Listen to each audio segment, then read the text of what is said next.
The next one follows on. It's about how the situation is and how it's two different sides of the story, and how the government, our government, great British government, nothing great, but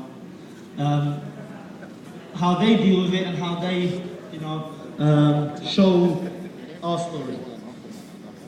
It's called AntiBiotics. They attempt to change the law against universal jurisdiction.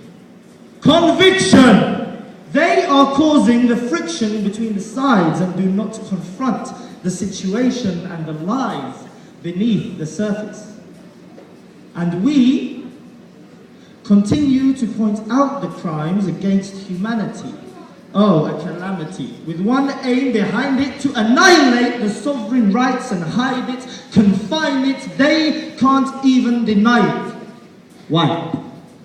Because under international humanitarian law, it's an occupying force that wages war, and despite claiming to disengage in its insistence that it no longer remains, but it still occupies and maintains effective control, like it holds the reins over the entry and the exit of the borders. It claims the airspace, seas and economics. The country's bleeding in need of bionics, or at least antibiotics, to heal the pain of the boom sonic.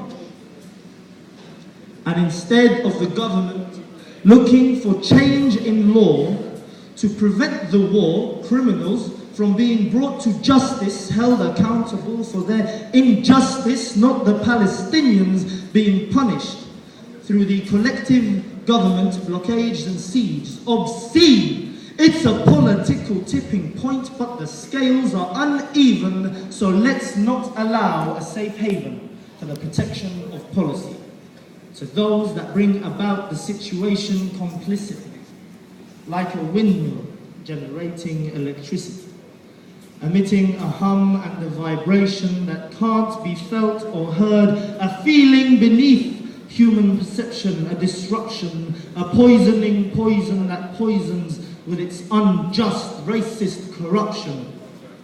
And they can tell me that I'm taking a political stand. So what? As far as the politics goes, it's the politics of those who seek to obstruct a means of life like it's a game of dice.